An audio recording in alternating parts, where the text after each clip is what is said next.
So Om Gana Timirandasha Gananchana Shalakaya Chakshur Meditam Yena Tasmai Shigarave Namaha. So welcome to the ISKCON Disciple Course, Part 2, and hopefully we finished today. And so, as we mentioned last week, the purpose of the ISKCON Disciple Course is to prepare devotees for taking initiation. Not only prepare them for taking initiation, but to help everyone understand Srila Prabhupada's exemplary, prominent position, understand the relationship of the present gurus to Srila Prabhupada, understand their relationship with the present gurus, understand how to worship Prabhupada, understand how to worship the present gurus, understand what is a bogus guru, and what are bogus philosophies. Anyway, it's a lot of stuff. And so we're going to continue today with the next portion, which is called, the regulative principles anyway. Following the regulative principles. Initiation vows. Because when one takes initiation, one takes certain vows. And these vows, the purpose of the vows is to help one, first of all, be situated in the mode of goodness. Everyone's heard of the mode of goodness before? What are the other modes? Does anyone know? Nobody knows. Passion and ignorance. So in goodness, one's mind is clear. In passion, you're just thinking of more and more, getting more and more, and ignorant, you're just thinking to go to sleep. So it's better not to sleep, and it's better not to think of money while you're engaged in spiritual life. So better to engage in the mode of goodness so you have a clear mind and you can meditate. Okay? So, the page in the book, let's say you were starting on 38. So, that's one reason. Another reason is so that one can become sinless, because sins impede one. So, sins can create things called anarthas. Anartha means things you don't want, like lust, anger, greed, illusion, envy, fear. So that's another reason why we have the regulative principles. And ultimately, the reason we have the regulative principles is to please the Supreme Personality of Godhead, because Krishna is not pleased by one breaking their initiation vows, because, let's say, if one takes intoxication, which one of the initiation vows is not to take intoxication, then it separates one from Krishna. Krishna is not pleased with intoxication. Krishna is not pleased with illicit sex. Krishna is only pleased with things that can be offered to him. So like Krishna says in the Gita, Yad karochi yad ashnashi yad jahoshi dadasyat. Everything you should do, you should be offered to me. So certain things can't be offered to Krishna. You can't offer marijuana to Krishna. One time I went around a temple to Lord Shiva, and they were offering marijuana to hashish to Lord Shiva, and they offered it to me. And I said, no, it's Ekadashi. Can't take it on Ekadashi. So, because I didn't want to offend them. So, there's certain things you just can't offer to Krishna. So a devotee's life, everything a devotee does is offered to Krishna. Even if they're going to work, they're offering it to Krishna because they're offering the results to Krishna. Even if they're taking care of their home is actually a place for Krishna. So all these things can be offered to Krishna, but things that can't be offered to Krishna, a devotee is not interested in. Okay? So that's why we have the initiation vows, and why breaking the vows is not productive to Krishna consciousness. So let's go over this. So first of all, we have the regulative principles.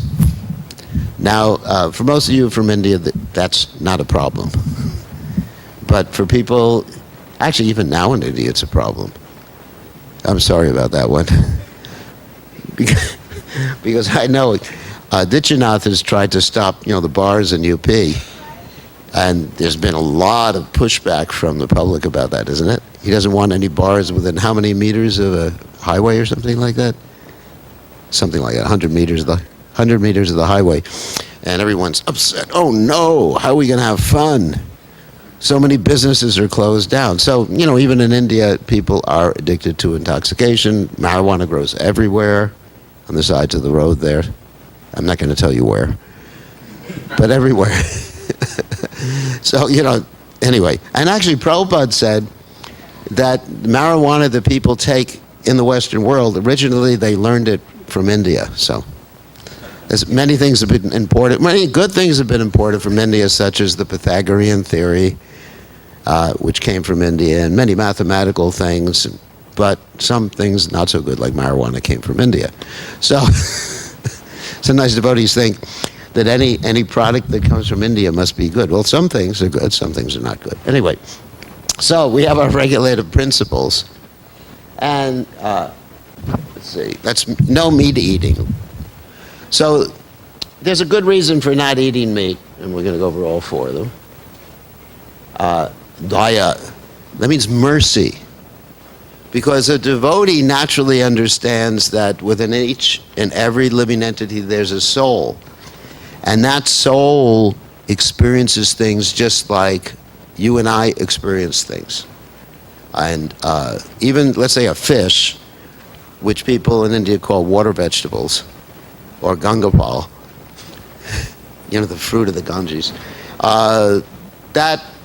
the fish has a developed nervous pain system just like you and I, even though it can't talk. At least I have never talked to a fish. But, so it can experience pain. So why should we create a painful situation for any other living entity? And vegetables don't have developed nervous systems. However, we're vegetarians because we offer things to Krishna, not simply because of this principle of daya, although it's a very important principle. Because we're not interested in vegetarian eating without Krishna. So the next vow is no intoxication, and that's austerity. And generally, Prabhupada talked about coffee, tea, cigarettes, and devotees in the beginning days of the movement didn't really understand that principle too well. I remember there's a story about one devotee, Shama Sundar. He was carving Lord Jagannath, and then Prabhupada came in to see what he was doing, and he had a pack of cigarettes resting on Lord Jagannath. So, and Prabhupada said, smoke one less a day and give it up. So Prabhupada was very compassionate in that way. But anything that really alters the consciousness, or as Prabhupada would put it, puts one into an illusion within an illusion. We're already in illusion. Why are we in illusion? Does anyone know? What is the illusion we're in? Yeah, we're the controller. We think we're this body. It's like virtual reality. It's like the Matrix. Anyone here seen the Matrix? No. Okay. He's seen it. So, in other words, we think we're like this. Like in virtual reality to the computers, they have this thing called avatars. You can represent yourself by an avatar on screen. And you think you're that avatar. Give you an example. One time, I don't want to get too far afield, but anyway, I can tell this story. One time I went into this virtual world on the computer. It was called Second Life, where you can choose your own body. And so I wanted to see what it was like, and I found that there was a Hare Krishna temple there. Yeah. And they were even selling dhotis and saris on it. with virtual dollars. Not bitcoins, but anyway, something else. It was called Linden dollars. So we went on there, and actually I found one of my disciples on it. Gopal, Some of you know Gopal. And he was like 7 feet tall. I said, "Is that you?" "Yes, Gurudev." And I have superpowers, and he could jump. Anyway, so that's an illusion. That's an illusion within an illusion. And sometimes people have this intoxication because they're attached to their mobile phones. They're just like, I was just reading something that everyone's looking down nowadays. That's why cars are hitting people. And not only the people on the street are looking down, but the people driving the cars are looking down anyway. And everyone's in danger. So avoid intoxication, no illicit sex. The sex life is for marriage and married life. Unfortunately, we have leaders in the political sphere in America who are not exactly following that particular principle and are famous for not following that principle, and there's a lot of rebellion in America right now due to that. So this is cleanliness, obviously. I mean, diseases can be avoided, and gambling, truthfulness. Because gambling is actually, as Krishna says, one of the biggest cheating thing that there is in this world. And we see when Yudhisthira Maharaj gambled, he even gambled his wife, his brothers, his kingdom, everything. So we definitely want to avoid gambling, because you just go into a fever, you lose everything. And in Las Vegas, of course, they have notary publics where you can sign over your car after you've lost everything. Really, I mean, I've gone through the Las Vegas airport, and the whole airport, anyone here been through the Las Vegas airport, changed planes? Isn't it, what's the airport full of? Slot machines. They're called one-armed bandits. They're even called bandits. And can you imagine if I say someone's a bandit, and you say, okay, I want to meet him. But these people want to meet the bandits. So the whole airport is full, thousands and thousands of slot machines. So we want to promise not to do those things.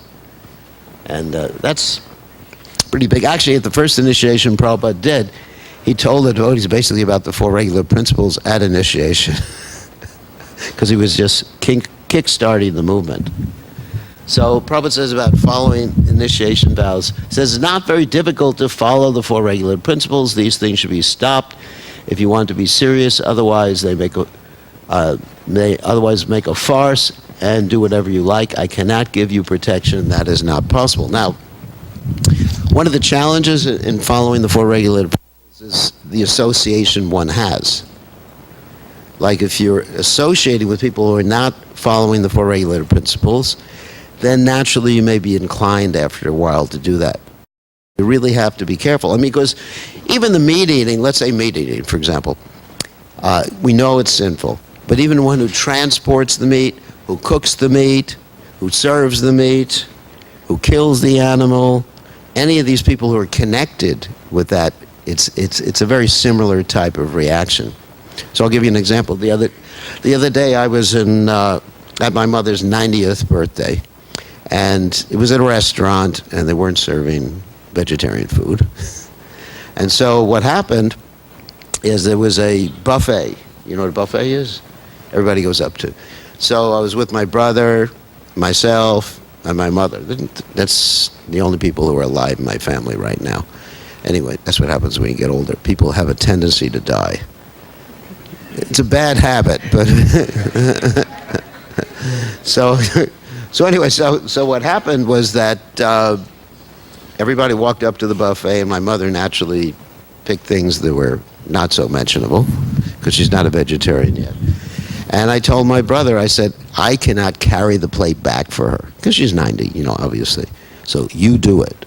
So I was very careful about that. So that's how careful I am. And then, so we have to be careful about associating. And another interesting thing is when I was first a devotee, first joined the Hare Krishna movement, we used to go to the college dormitories to distribute books. Dishanarayan Prabhu would like this story.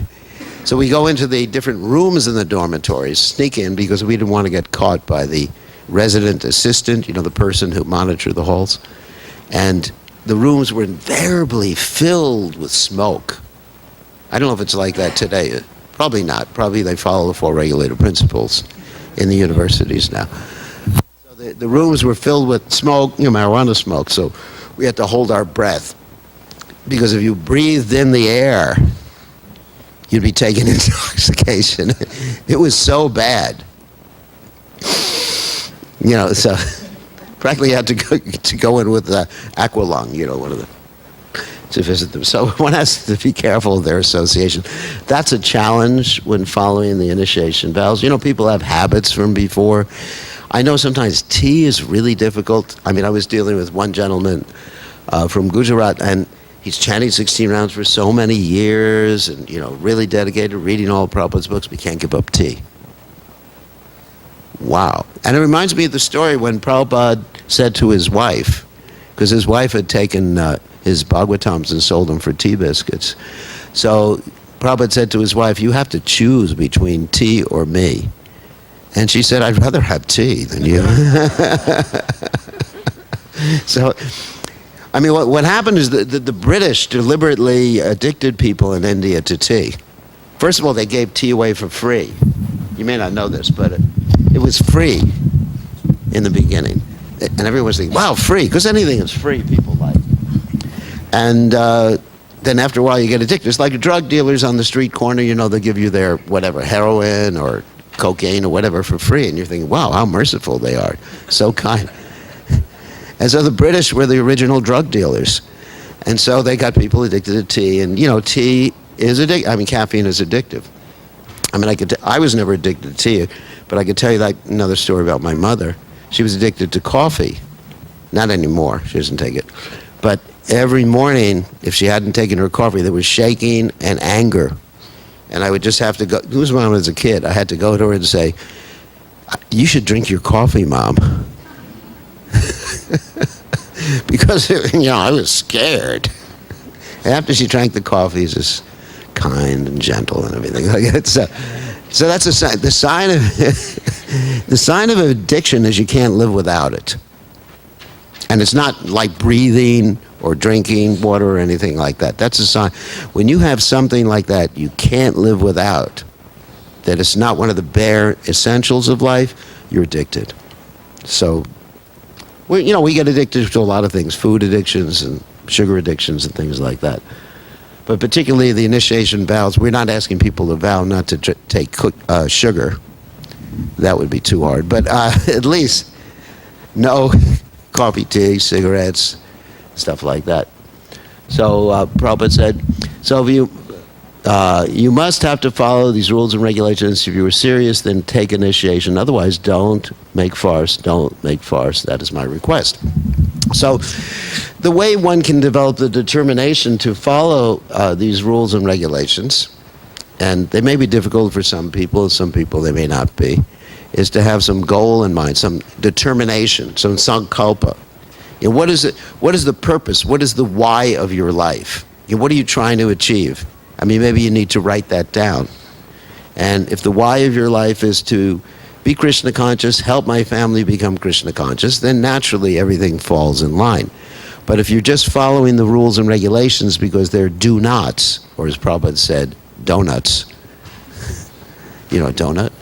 It's a thing with a hole in it. So if you're just following the rules and regulations because they're do nots, it's going to be very hard. Because every time someone says do not, you want to do, because it becomes more attractive. So the rules and regulations should be followed because you have this desire to be Krishna conscious, or to help others, or to help your family, or to do the right thing, at least be dharmic like Yudhisthira Maharaj. You know, there has to be some intention like that. Okay? So, okay. So we can do this exercise, take some questions here. Usually we do in small groups. Who can think of some challenges in following the four regulated principles? Challenges? Everyone's too shy about that. Anyway. Yes. What is it?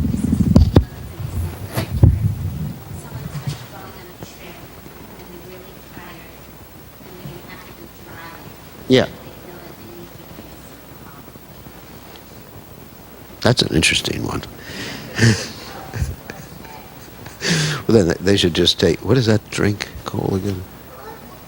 No, there's one like caffeine drink. I'm just joking. Red Bull. No, don't do it. I'm just joking. In an emergency, something like that. Let's say an emergency situation. Let's say, say you're driving to another hospital or something like that. That's another thing. Under ordinary circumstances, that should be avoided. I remember sometimes we had to take long trips, and I was tired, so I would just eat peanuts or something. Just keep popping something in my mouth, and that kept me awake. And that, of course, is kind of fattening, but it's it's not against the regulated principles. So there's other ways to do that. Or I remember I was driving with someone you may know across country, and we drove in 3 days from New York to California without stopping. And so we just told each other jokes along the whole way. And that was kind of fun. Because we were following Prabhupada from coast to coast. Like Prabhupada was on the East Coast, like New York, and then we followed him to the West Coast, Los Angeles. So we just wanted to follow Prabhupada. And so we didn't want to take 5 or 6 or 7 days to drive across country. So anyway, so there's other ways to deal with it. If you think outside the box, there's other ways to stay awake other than drinking coffee. When you're addicted to coffee and caffeine drinks, then you'll need more and more of that, and then you won't be able to stay awake without it after a while. And sometimes it takes a while to kick a habit. I mean, there's withdrawal symptoms, just like you hear about someone who's taking heroin, and then they stop taking it, and then they go through heavy, like dangerous withdrawal symptoms.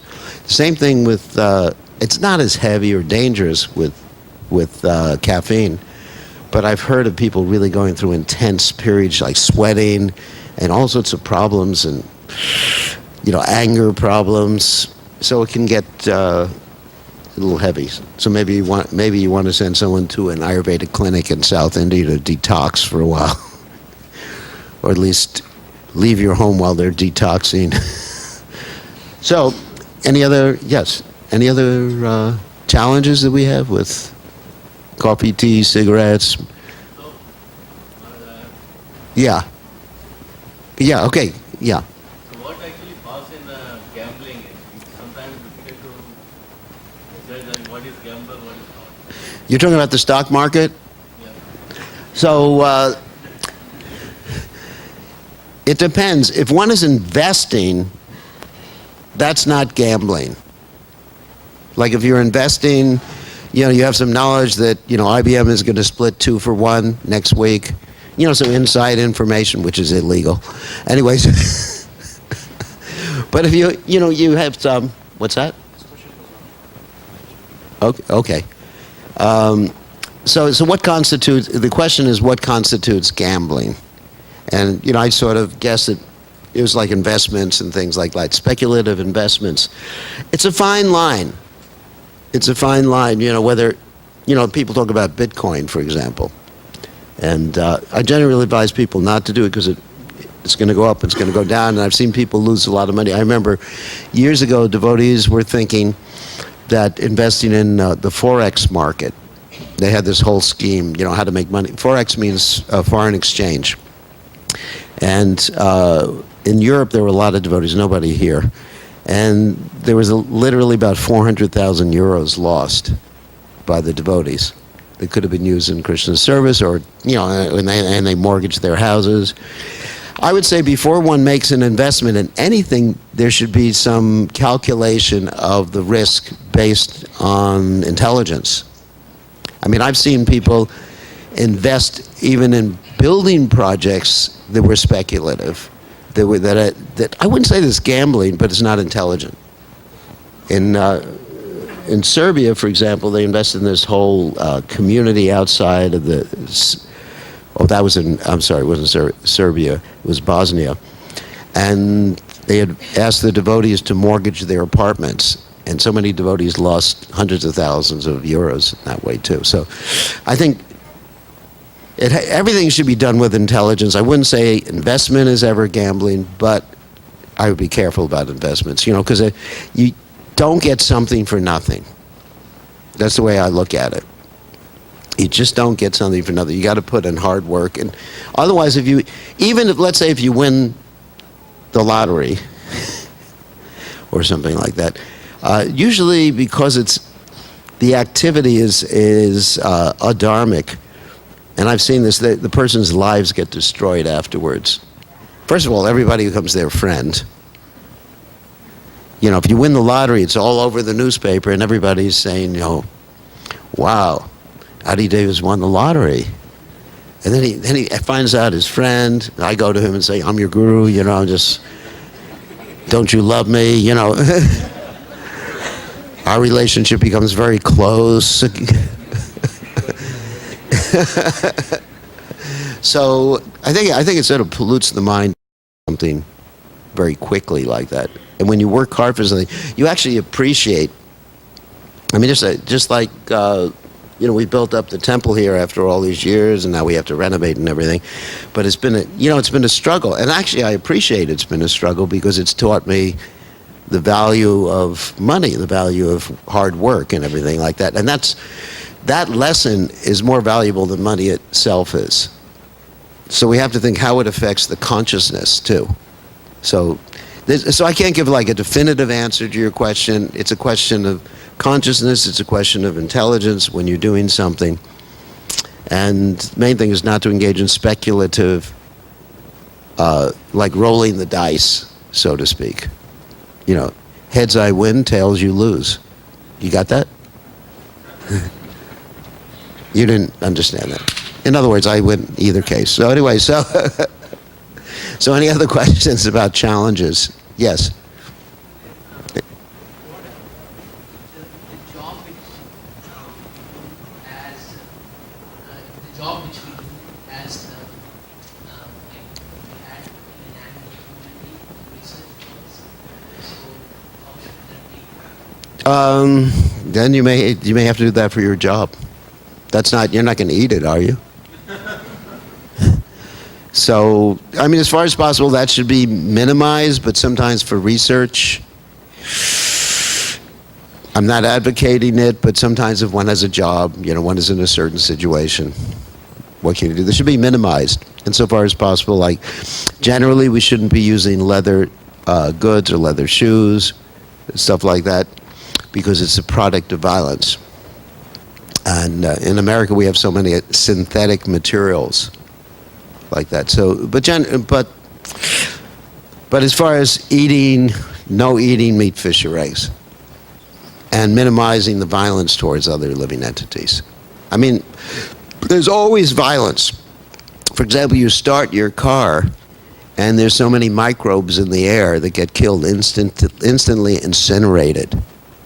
I mean, many people from the Jain community, they wear the masks on their face to avoid breathing in any living entity, but they still drive a car. They don't put a mask on the car.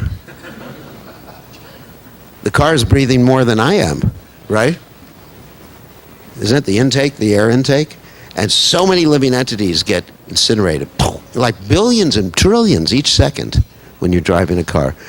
And you're walking on the grass. I mean, you can't avoid harming another living entity. The idea is to minimize it and to dedicate your whole life to Krishna. And then Krishna says, Aham tvam sarvapapabhyo mokshayashyami masuchaha. Then I'll free you from that activity. So, yeah, sometimes it's a tough situation. Any other challenges that people have in the... Yes? Chocolate's all right. I mean... Well, that's an interesting question. I mean, like one time Prabhupada was asked, what about cocoa? And Prabhupada, my understanding is Prabhupada thought they were referring to cocaine or the cocoa leaf. And I just heard a memory from Prabhupada, that one of Prabhupada's disciples, and he was saying that they were in Switzerland or something, and they said, Prabhupada, we have this Swiss chocolate here. Would you like some? And Prabhupada took it. So... I guess in moderation, you would be all right. I mean, it's slightly stimulating, but also with sugar, and a lot of different types of food are stimulating. I know some people may not agree with me about that chocolate thing. But, there are stories both ways about Prabhupada eating. I wouldn't get too fanatical about chocolate. It's, it's good for the heart, dark chocolate. What? Eat chocolate if you're getting prasadam. Yeah, prasadam. You offer it to Krishna. What? Oh, you can't offer chocolate. In India, they offer chocolate to the deities, and I think it's fine. Offer your chocolate bunny, chocolate whatever, to the deities and enjoy. I mean, you can't get too crazy about these things. Chocolate and this and that, and otherwise it becomes too intense. I think just coffee, tea, cigarettes, marijuana, alcohol, I think that's enough. But anything can be misused, and anything can be medicinal. I mean, even Prabhupada, he would sometimes take a little snuff, just because if he had throat problems, as a medicine, not because addiction or anything like that. So anything, practically anything, can be medicine. I mean, if one has terminal cancer, then maybe in certain states it's allowed in the United States. They take a little marijuana extracts or something like that because it prevents the pain. The poor person is in so much pain, they're screaming. So the doctors prescribe morphine. So maybe someone wants to do something more herbal than that. So these things are not, let's say, overall prohibited, but it's a question of what the use that they're being put to. Even we talked last week about onions and garlic, that garlic is a general antibiotic, antiviral, and it's very useful for that particular purpose. So Krishna has created all these things for a purpose, but we don't want to misuse them. Like if you eat 20 pounds of chocolate, you will be intoxicated, that's for sure. And don't feed chocolate to your dog because it kills animals, actually, because animals can't digest chocolate. So, any other challenge? Yes. How do you all? All right, killing mosquitoes. There's an interesting story that Prabhupada was under. I'm not saying how you should apply this, but Prabhupada was under the mosquito net in India, and there was a mosquito flying around. His servant asked, should I kill him? And Prabhupada said, no, he hasn't attacked yet. So when he landed on Prabhupada, Prabhupada said, kill him. He's attacked. I think you have to be practical. I mean, protect yourself. I mean, mosquitoes can carry, in other places, various diseases like malaria and other things. So as far as possible, keep them out of the house. As far as possible, keep cockroaches out of the house. There's different things you can try with cockroaches to try to get rid of them in different ways without killing them. If it comes down to it, if it's a question of your health, your well-being versus the little insects, then you have priority. Because you're using your whole life for Krishna. If you weren't using your whole life for Krishna or Krishna's service in one way, directly or indirectly, then it would be sinful. If you were just like living a life of just like pure materialism, then killing animals, then there's some reaction to it. There's always some reaction to killing animals. Even Kshatriyas who killed animals when they were hunting, and this was allowed for Kshatriyas, they had to see hell. That's described in the Mahabharata. After this life, they had to see hell. So, therefore, one should minimize the violence towards other living entities. Any other questions about the regulated principles? Yes?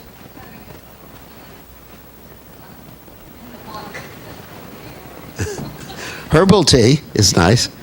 Well, I'm not saying it's okay or not okay, but if you're addicted to it, I mean, if you need it just to stay awake. Yeah, if you can find, herbal tea is very nice. I mean, there's all sorts of like wake up tea that has no caffeine in it. And there's also, I mean, you can get celestial seasons or something like that, teas. So that's what I would suggest, yes. Maharaj, regarding the tulasi leaves, Yeah, we pray the tulasi plant, right? right. The other day I was watching some chat from the other disciple, Yeah, and she says, we cannot eat tulasi or take in tea or boil it or because we are praying the tulasi mantra. yes. We can eat the tulsi leaves or whatever after they're offered to Krishna. But not, like I know, like sometimes they sell tulsi soap, tulsi toothpaste, and they just kill the plant. Tulsi is a sacred plant, which has come from the spiritual world. So if tulsi is offered to Krishna, certainly you can eat the leaves. I mean, you can eat any part you want, but usually you make beads from the branches and things like that. But yes, we should avoid tulsi products that are sold commercially. That's not a regulated principle, it's just my humble suggestion. So we should move ahead because we're running out of time. So that's, if you are unable to fulfill that promise of your spiritual master, then what is the use of calling yourself a devotee and disciple, simply pretending? So you have to think like this. that I promised my spiritual master this. Now I trust. Now I must obey him without any exception. Otherwise, I have no business calling myself a disciple. The word disciple means discipline. In Sanskrit, the root for shishya is shash, which means discipline, like shash dhatu. Dhatu means root, of course. And also there's another word similar, shastra and shastra. You got that? Shastra is what you read. Shastra is the stick. Shastra is the stick. So all these things are connected with discipline. So a disciple must be disciplined in that way. Basic discipline. It's not like the disciple is like a slave of the spiritual master and, bowing down, yes, master, yes, master.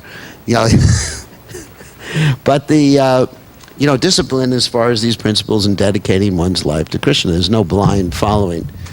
That will be your austerity or tapasya for forcing you to make rapid advancement in Krishna conscious understanding. Without tapasya, that means austerity.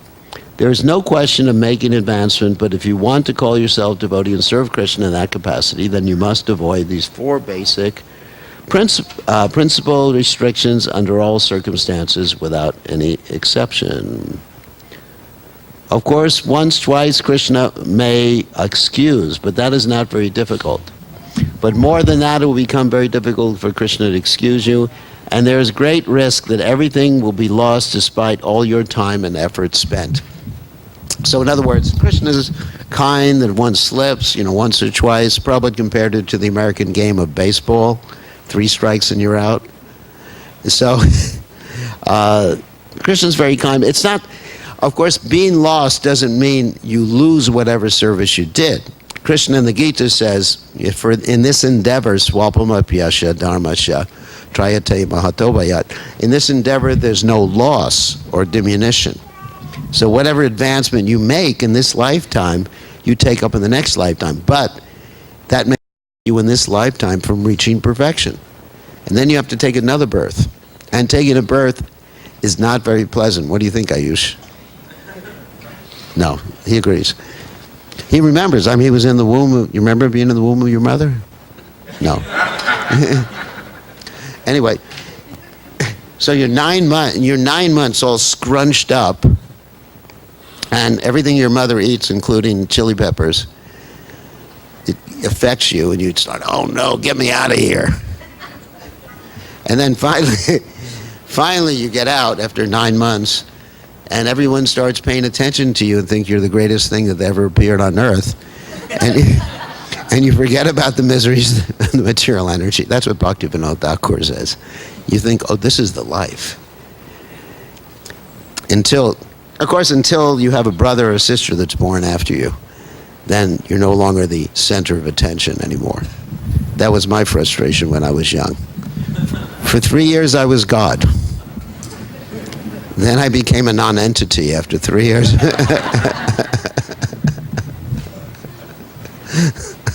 That's why I had to join the Hare Krishna movement. Anyways, so according to the Vedas, there is a certain regulation that if one falls down from the exalted position, he has to undergo certain ritualistic processes to purify himself. But there is no such condition because the purifying process is already there in the heart of a devotee due to his remembering the Supreme Personality of Godhead constantly. Therefore, the chanting of Hare Krishna, Krishna Krishna, Hare Hare, Hare Rama, Rama Rama, Hare Hare, should be continued without stoppage. In other words, if one has some problems, then just pull yourself up. You don't have to do prayaschitta. You don't have to sit in a bed of nails, sleep on a bed of nails. You don't have to just hold your breath for 3 years. Or anything like that. Just continue chanting. This is another quote from Prabhupada. It's a tug of war, so don't be afraid of Maya. So don't be afraid of Maya. That's interesting. Simply enhance chanting and you'll be a conqueror, that's all. Krishna says, Kontiya patijanahi name bhakta pranashati, the Gita 9th chapter, text 31. You just declare, my devotee will never be vanquished by Maya. Maya cannot do anything. Simply you have to become strong And what's that strength? Chant Hare Krishna, Krishna Krishna, Hare Hare, loudly. Yes, okay. And that's the end of that episode. Any questions about that before we go on to the next episode? One of the things I wanted to speak about, it's not mentioned here in the slides, is something called the Ritvik philosophy. Some of you may have heard that before.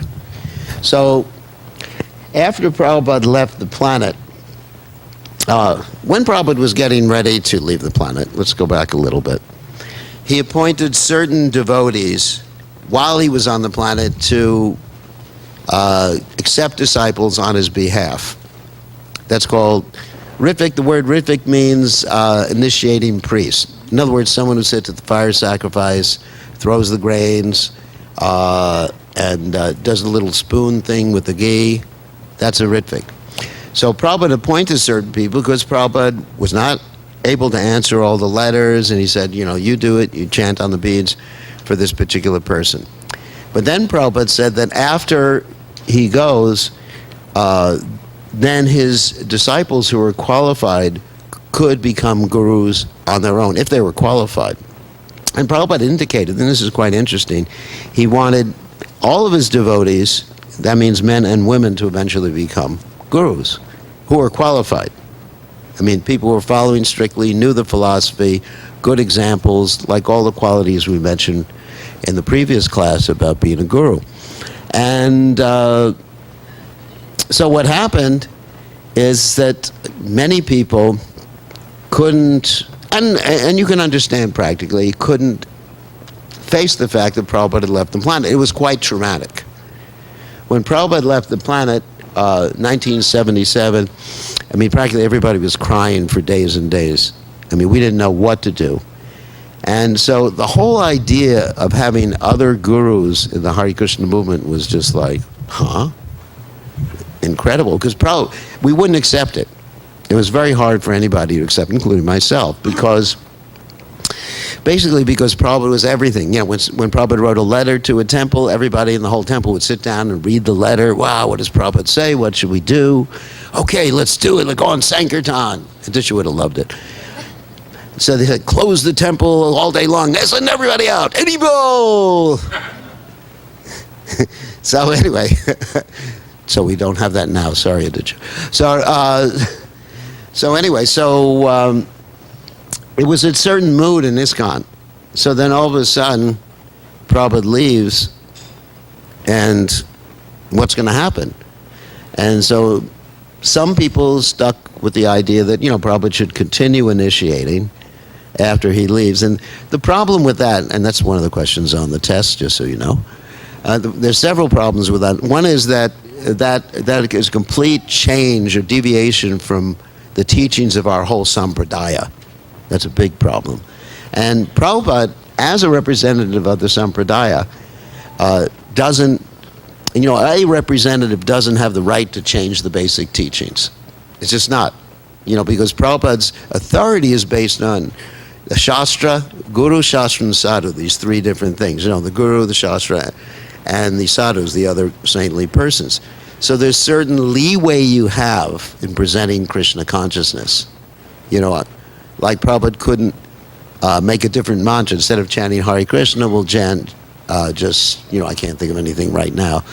We'll make up some mantra. And, he didn't have the right even to turn the mantra around. Instead of chanting Hare Krishna, we'll chant Krishna Hare. Krishna Hare, Krishna Hare, Krishna Krishna Hare Hare. So that you can't do things like that. The spiritual master is in disciplic succession. He has to pass the message and the method untouched. So, but it's natural that people wanted to maintain that connection with Prabhupada. I'm not criticizing that. It's wrong, but people have emotions. You can't really drive emotions out of people, although I tried. So, the Ritvik philosophy, Mother Krishna Priya will tell you that, attest to that fact. So, the people believe in or there's still a lot of people who believe in the Riffic philosophy, is that Prabhupada continued to initiate. Another problem with that philosophy is that when you're presented with a prospective disciple, you have the right to say no. Just like if you're getting married, you have the right to say no, right? Like if someone comes up and proposes to you and says, "Will you be my wife?" And you say no. He said, "You don't have a right." And I mentioned this the other day, actually a little bit about that. So there's several problems with this Ritvic philosophy, and it's something that's not bona fide, although you may run into people who believe in it.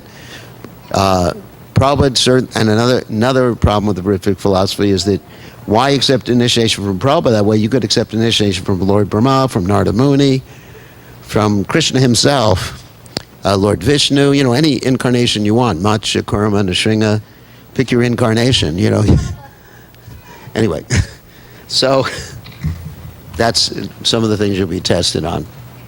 Next thing is acting in relationship with the Guru. And we get these different instructions here. So this we already talked about. Srila Prabhupada is the preeminent Siksha Guru, allegiance to ISKCON and Parampara, respect for multiple authorities. These are things we went over before. Commitment to vows. This is just a summary, so we're not going to go over that. Okay. So, Guru Puja. So we have this verse, Sakshad Daritrena Samasa Shastra Dastata Bhavyate Vashadbi, which basically means the spiritual master is honored as much as the Supreme Lord because he's the most confidential servant of the Lord. That's from Vishwanath Chakravarti Thakur's Guru Vastika, which we chant every morning. And Arananam, I even quoted this last week. Sarvesham Vishnu Arananam Param Tasmat Padram Devi Tvaryanam Samarchanam. That's Lord Shiva's verse. And he says, of all types of worship of Lord Vishnu is topmost. However, above worship of Lord Vishnu is the rendering of service to Vaishnavas who are related to Lord Vishnu.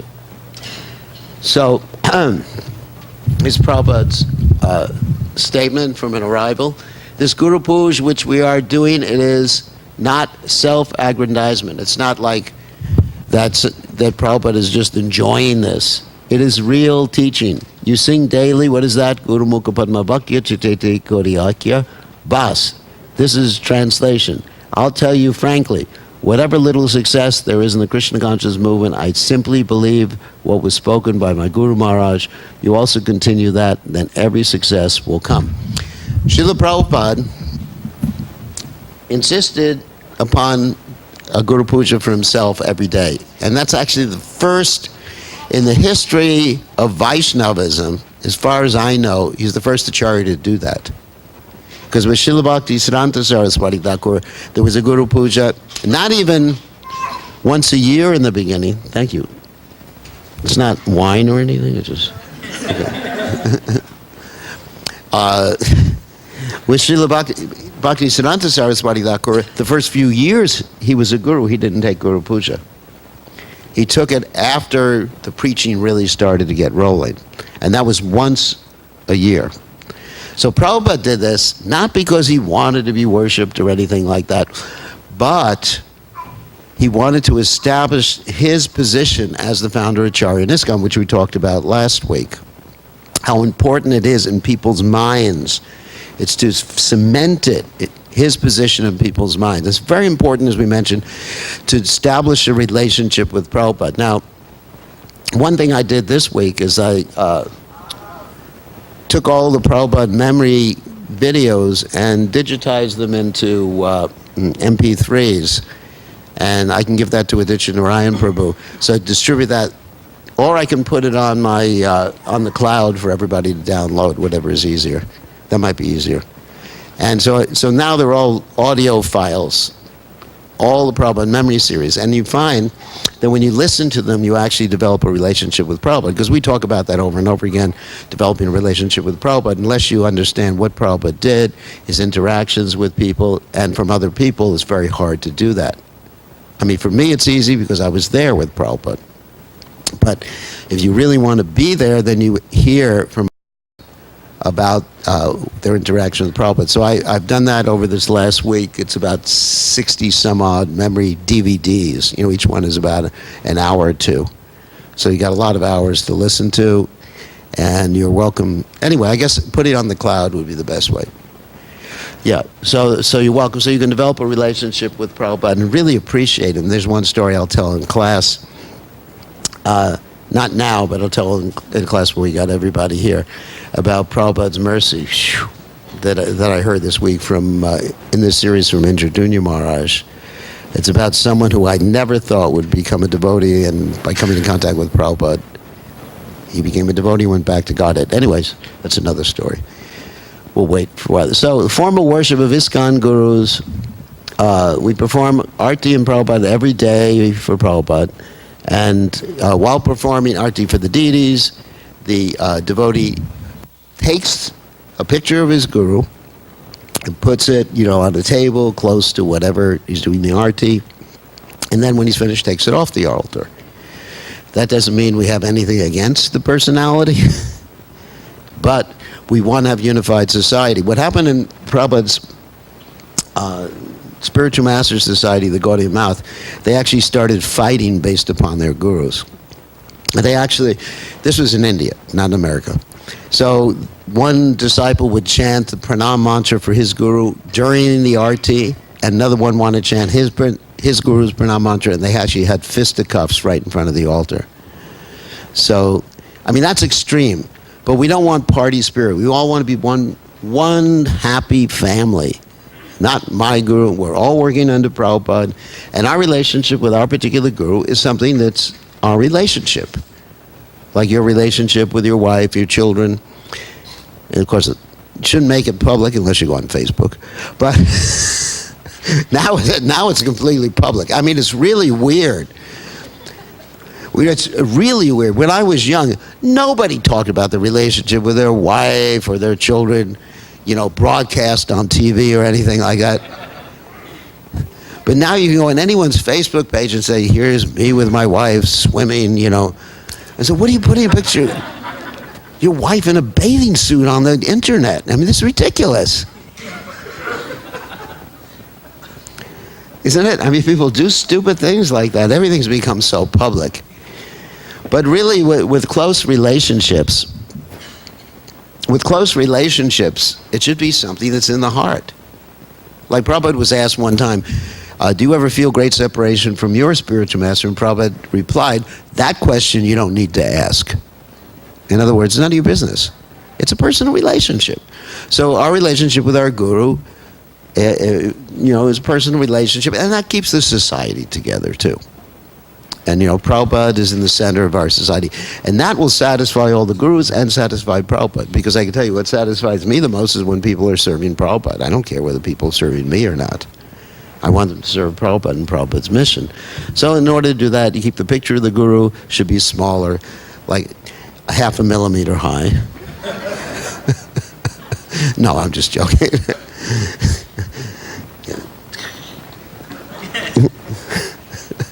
The corner of your glasses, and just appropriately smaller, and is removed after the Arti. This is just different injunctions. Guru Puja, their gurus outside the temple room. The temple room provided a facility, like if a devotee wants to have a little Guru Puja for his guru in his room daily, that's a personal thing. That's fine. But it shouldn't intrude on others, and others shouldn't feel, hey, you want to come to my Guru Puja? It's better than your Guru's Guru Puja. So, it's, and we don't address anyone publicly in ISKCON, except for Prabhupada, as His Divine Grace. So, and Pada and Deva should be out.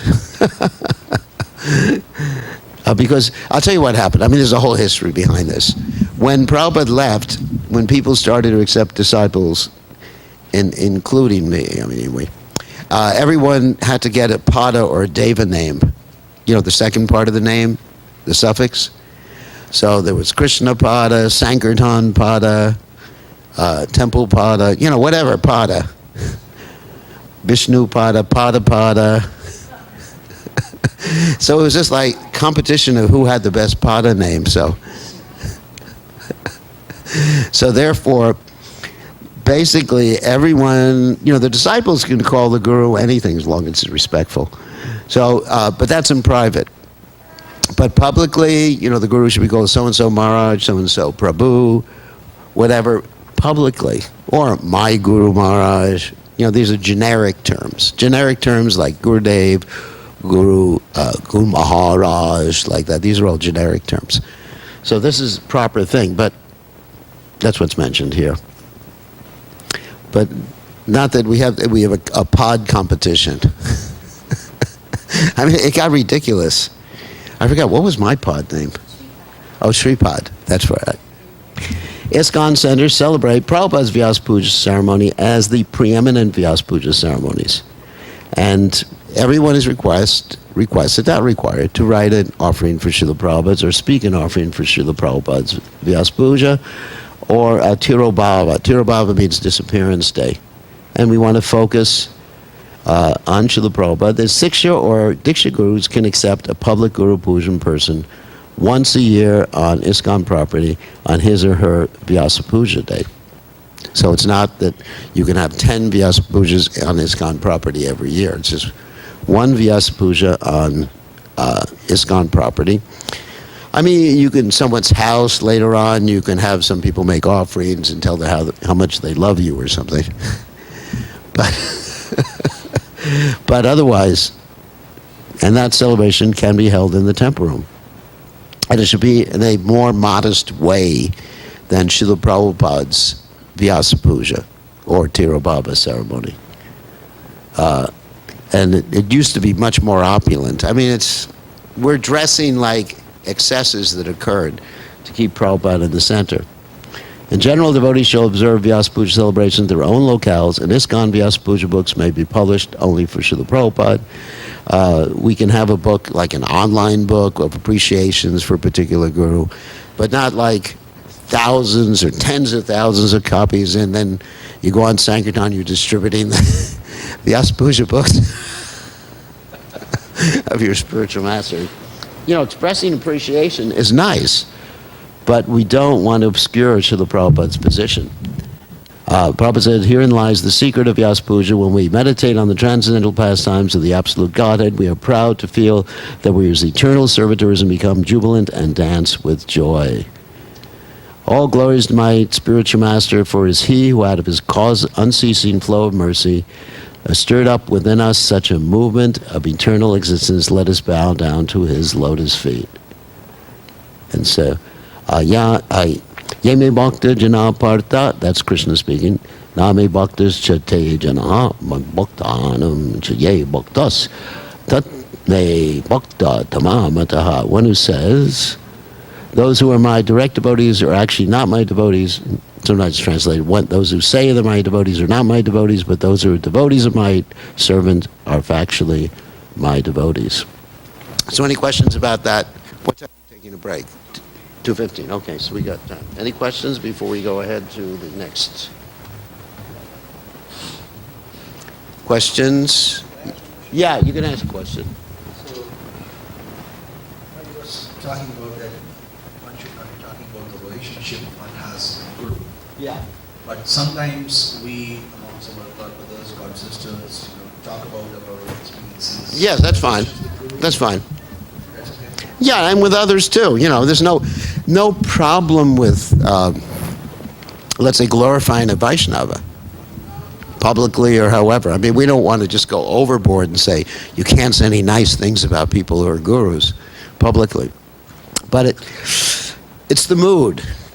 It's the mood. It shouldn't be like a competitive thing. My guru is better than your guru, and if you really, we've seen this happen. If you really want to become Krishna conscious, go back to Godhead. You have to accept initiation from so-and-so. He's a real devotee. Everybody else is just like second class. So, any other questions before we go on to Guru Seva? Yes? Ujjwala? Yeah, we have to use the mic. Maharaj, what were you saying? How do we address any similarities, and how do we address this issue in public? And I understand you said that you could say good day when you are Yeah. not, but in public, yes, how to address? Well, it depends on the public situation. Let's say if you're just amongst, let's say a small group, you say Guru Maharaj, you can address them as Guru Maharaj.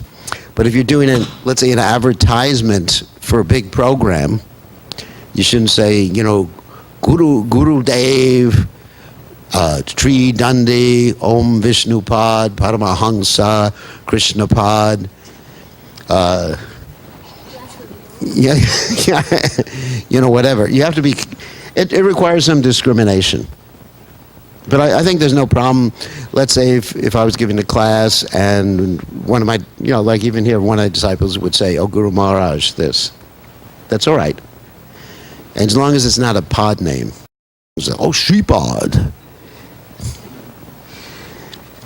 Then I think it's a question of discrimination. Just so it's not a question of like canvassing, it's not a question of putting anyone else down, it's not a question of trying to establish your guru as, better or more prominent than Srila Prabhupada. And the whole idea behind this is to keep Prabhupada's position as the most prominent in public areas and also in our own minds.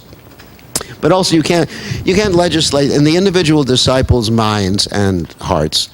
These things can't be legislated. If you pass a rule that Prabhupada should be your most prominent guru, you can't enforce that sort of rule because that's an individual thing. It's an affair of the heart. That's, it's like that. That you can't. But as far as the movement itself, Prabhupada is the most prominent. And that's what ties us in together. Without Prabhupada, we break apart. Without Prabhupada at the center, there is no movement. The mission of Srila Prabhupada is finished. We just break up into whole different... And some of Prabhupada's disciples decided to do that. They left ISKCON and formed their own societies for a variety of purposes. It's not a criticism. And they have their own mission, but they're not part of this worldwide mission of Prabhupada that will actually change the world. And whether their mission, as we've seen before, will continue when they're no longer on the planet, that's another thing. I mean, I know for sure, because I'm working within Prabhupada's society, that whatever work I do will continue. Like we have this temple here in Nugaloka. One day, I'll go with Yamaraj somewhere. Yamaraj? Anyway, whatever. I mean, Yamadutas will come to get me. And then I know the temple will continue because we got all of you. We got Prabhupada Society. We got the GBC. We got my godbrothers will probably be passing away too. But we got devotees, next generation. If the temple will continue. Radha Golokananda will continue to be worshipped. But if I just wasn't part of ISKCON, Radha Golokananda, I wouldn't know what would happen. I mean, there are so many deities in India that are just not being worshipped at all. I mean, for example, the deity in our Dallas temple, Radha Kalachandji, beautiful deity. Anyone here been to the Dallas temple? You've been to the Dallas temple. That deity was in a museum as a doorstop before. For maybe hundreds of years, it wasn't being worshipped. They just put him in some museum. And then Prabhupada started to worship him again. So that's the problem with doing things individually. When you have a society, I mean, not only ISKCON, let's take the Sri Sampradaya. They're continuing to worship the different deities like Bharata Daraja and different deities in Sri Rangam. They're continuing to worship generation because they have a whole society, an organization. That's why. And when you do things as part of a society, although it's a sacrifice of individuality, it also ensures the longevity of your service, which is really important. So my service will continue. Whatever service I've rendered, I know it will continue one way or the other. Of course, I won't be able to control things, but, that's my austerity. So, any other questions before we go ahead? Because we want to finish this next slideshow at 2:15 so we can take a break. So Guru Seva. Seva means service. Just like when you purchase something, you must pay for it, therefore it's called Sevaya. You cannot pay by returning the value which is taught by the spiritual master. That is not possible. Therefore, it is called sevaya. Dedicate your life to his service. You cannot pay what you've got to pay to a spiritual master. That's from Srila Prabhupada's class. And therefore, as far as I'm concerned, I have an eternal debt to Prabhupada, and I will keep paying it eternally, and that's blissful. I want to do that. It's not like having a debt to the bank. 30 years, you paid the mortgage off, thank God. I paid my mortgage off to my guru, so now I can do any damn thing. So you don't want to think like that. The devotees of Lord Chaitanya must preach Krishna consciousness in every town and village in the world. That will satisfy the Lord. This order goes down through the parampara system, and the spiritual master presents these orders to the disciples so that he can spread the message of Sri Chaitanya Mahaprabhu. It is the duty of every disciple to carry out the order of the bona fide spiritual master and spread Lord Chaitanya's message all over the world. Famous verse that Yarideka Tarika Krishna Upadesh, Amarigai Guru Hoi Tare Desh. Wherever you go, whoever you come in contact with, give them Krishna's association. And so the skits we're not going to do. It's interesting when you have the longer disciple course, we can do skits, and it's quite some very funny skits. We had Ritvik people on some of our skits and everything like that. It was really interesting. Then one skit, we had the temple president fighting the guru. The disciple belongs to me. No, mine. And the poor disciple is being pulled apart. It's interesting. You write that you have desired to avail of my association again, but why do you forget that you were always in association with me when you were helping my missionary activities? I'm always thinking of you, and you were always thinking of me. That is real association. The spiritual master is present wherever a sincere disciple is trying to serve his instructions. This is possible by the mercy of Krishna. In your attempts to serve me and all your sincere devotional sentiments, I am with you as my Guru Maharaj is always with me. Remember this always. And that's the end of that one. So, there's Guru Seva. Does anybody have questions about Guru Seva, serving the spiritual master? You have some questions?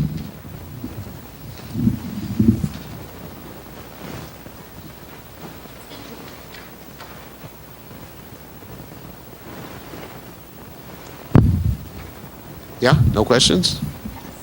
Yeah. One point here that is on one point that I wanted to bring up, which was really important. Page what? On page 48. The principle of very rigidly carrying out the order of the spiritual master must be observed. The spiritual master gives different orders to different people. Yeah.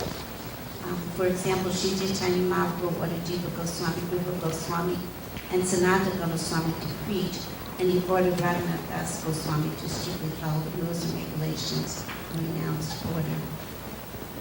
So Yeah, so that's the advantage of having a spiritual master, because the instructions are adjusted according to the psychophysical nature and time, place, and circumstance. One of the duties of the spiritual master is to ascertain the psychophysical nature of the disciple. That means what their varna is, basically. Everyone's a Brahmin, Kshatriya, Vaishya, Shudra, or mixed. And you have to give them a service accordingly. You can say to someone, dedicate your whole life to building temples, or another person, dedicate your whole life to studying my books or translating books. So everybody has a specific service. So the order is different for each and every person, but the principle is the same.